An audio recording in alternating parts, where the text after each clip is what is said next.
सुबह का समय था जब दिल्ली के भीड़ भाड़ वाले इलाके में अचानक एक बंद लिफाफा आया। लिफाफे के ऊपर लिखा था, संजीव कुमार को व्यक्तिगत रूप से सौंपा जाए।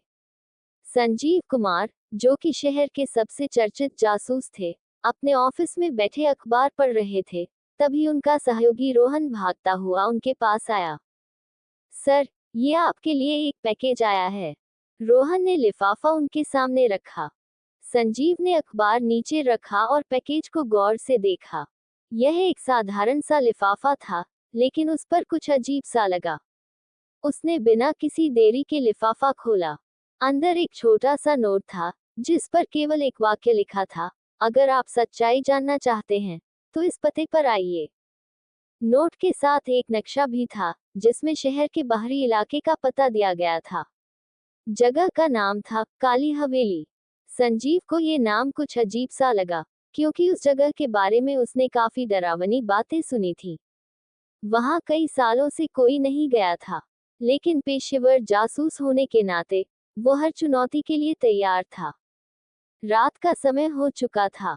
संजीव ने अपनी गाड़ी उठाई और काली हवेली की तरफ रवाना हुआ। हवेली का नाम सुनकर ही लोगों के रोंगटे खड़े हो जाते थे। कहा जाता था कि वहां कई साल पहले एक भूतिया घटना घटी थी, जिसके बाद वह जगह वीरान हो गई थी। जब संजीव हवेली के पास पहुंचा, तो चारों तरफ सन्नाटा पसरा हुआ था। हवेली के चारों ओर सूखे पेड़ और झाड़ियों ने उसे और भी डरावना बना दिया था। संजीव ने अपनी गाड़ी दूर ही रोकी और पैदल हवेली की तरफ बढ़ा। हवेली के मुख्य दरवाजे पर पहुंचकर उसने ध्यान से दरवाजे को देखा।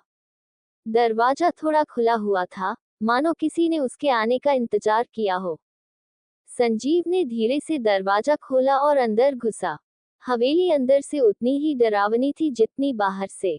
दीवारों पर जाले लटक रहे थे, फर्श पर धूल की मोटी परत चढ़ी थी, और हवा में एक अजीब सी गंध फैली हुई थी।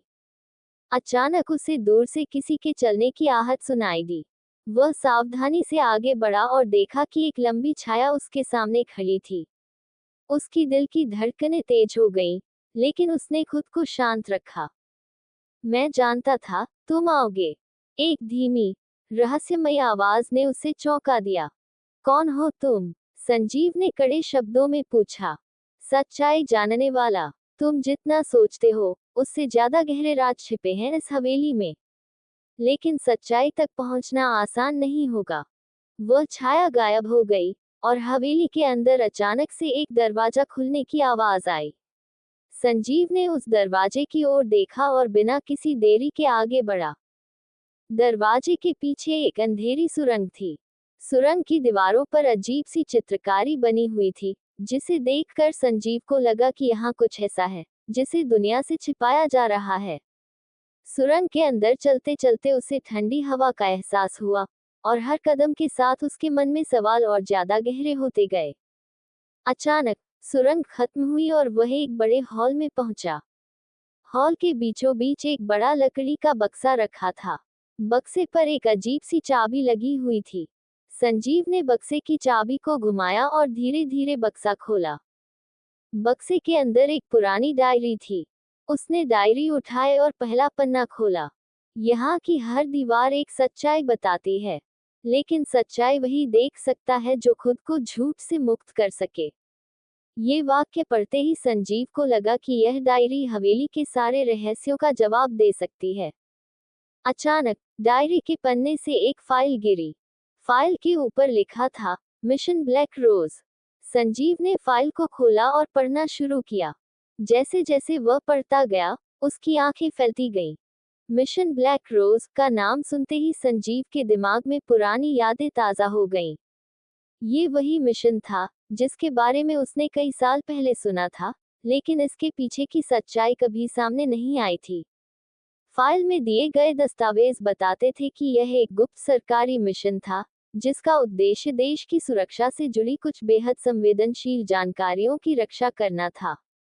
लेकिन कुछ गद्दारों ने इस मिशन के दस्तावेज चुरा लिए थे, और इस जानकारी का दुरुपयोग किया गया था। संजीव ने फाइल को और ध्यान से पढ़ा। इसमें कुछ नाम थे जो उसे जाने पहचाने लगे, लेकिन सबसे चौंकाने वाला नाम था राकेश वर्मा।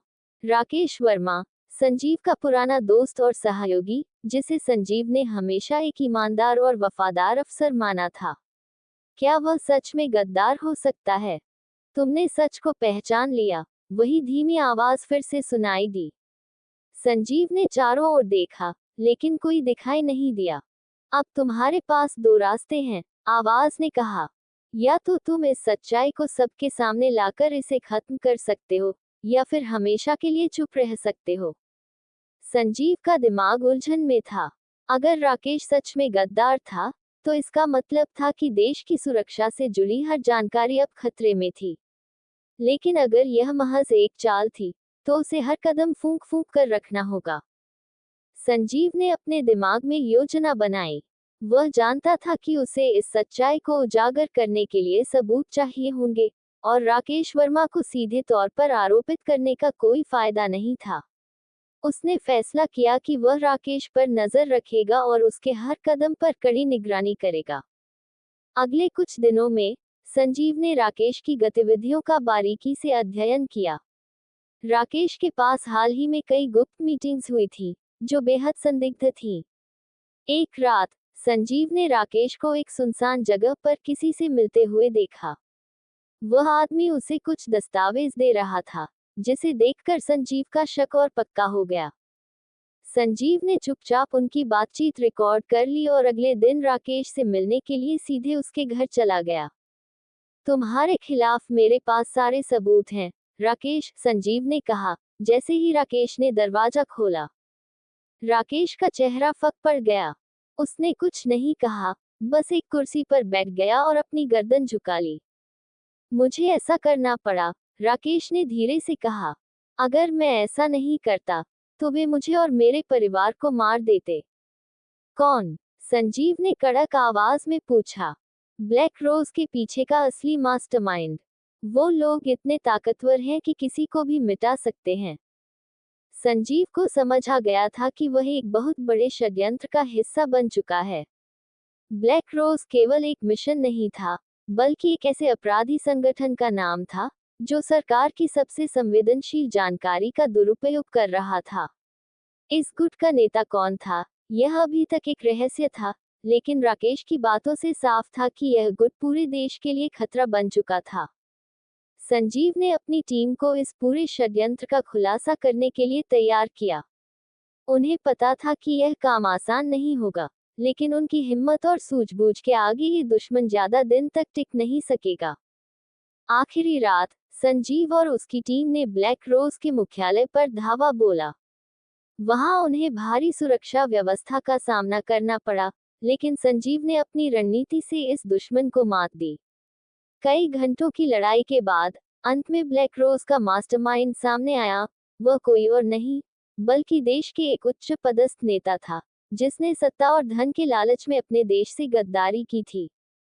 ब्लैक रोज के मास्टरमाइंड को गिरफ्तार कर लिया गया और देश की सुरक्षा की जानकारी सुरक्षित कर ली गई।